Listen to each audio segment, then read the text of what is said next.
Hello everyone, welcome back to the channel. My name is Pranesh and you are watching That's Fluid. Let me tell you something that actually happened on board. There was one trainee fitter and he was trying to install 3-jaw chuck on lathe machine, and no matter how many times he tried, but it wouldn't go perfectly in position. You know what is the main problem behind this? He didn't know the correct procedure that how to install 3-jaw chuck on lathe machine. So and trust me, if you don't know the correct procedure, so you will definitely struggle a lot. So in this video I'm going to show you a step by step very simple procedure that how to install 3-jaw chuck on lathe machine. So let's dive in.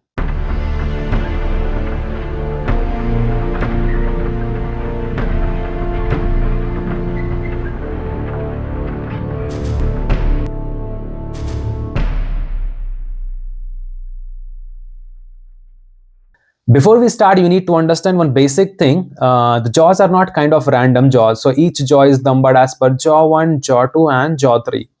And if you notice inside the chuck, so there is a kind of scroll plate mechanism provided, and spiral grooves are cut into it, and this scroll plate basically engages each jaw in a specific order. And if you miss that particular order, if you miss that particular sequence, so it won't align further. Then you have to remove all the jaws and you have to start from the very basic. You have to start from the beginning. Now look at the jaws carefully. So each jaw will have a number stamped on it like 1, 2, 3, and also always try to keep them in order. Don't mix them. And one important thing from practical experience, so before removing all the jaws, so you need to, if there is no any kind of stamping provided, if there is no any markings, so you need to mark with a permanent marker on the jaws and right at the slot on the chuck itself. But from practical experience, many manufacturers also provide stampings on the chuck where the slots are provided for the jaws itself. So in that case, there won't be any trial and error. So you just need to match the jaw number with the chuck and then you can position. But also there is a specific way that how you're gonna position the jaws inside the chuck. So before we gonna install the jaws, just look at the jaws carefully. Suppose your markings are worn out, and so in that case, how we gonna decide which jaw will go first? So now look at the jaws carefully. So the right from the right, as you can see, this is the jaw number 1, the middle one is the jaw number 2, and the last one is the jaw number 3. Now look at the teeth profile carefully.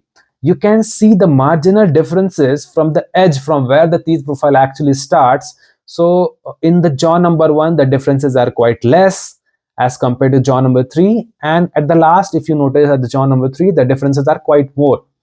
So if the differences are more, so that will be the last one. Differences are less, so that will be the first one. So this is the jaw number 1. So if somehow the markings are worn out, so you can clearly identify this one will go first. Now moving further towards the installation procedure, so look at inside the chuck carefully. You need to rotate the chuck slowly and observe inside. You will see the scroll plates are basically moving. So at one position, you will notice the starting point of the thread. This is the point where the jaw number 1 must go inside. So this is the basically most critical step. If you insert the wrong jaw over here, so everything will go wrong from here onwards. Now insert the jaw number 1 into its slot and rotate the chuck, and just try to feel until the scroll plate basically catches the jaw into the thread.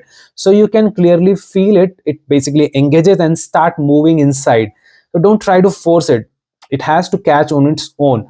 Now keep rotating the chuck key, and now insert the jaw number 2 into the next slot. So you need to wait basically until again the scroll plate basically try to engage itself, and you need to carefully watch the beginning of the teeth.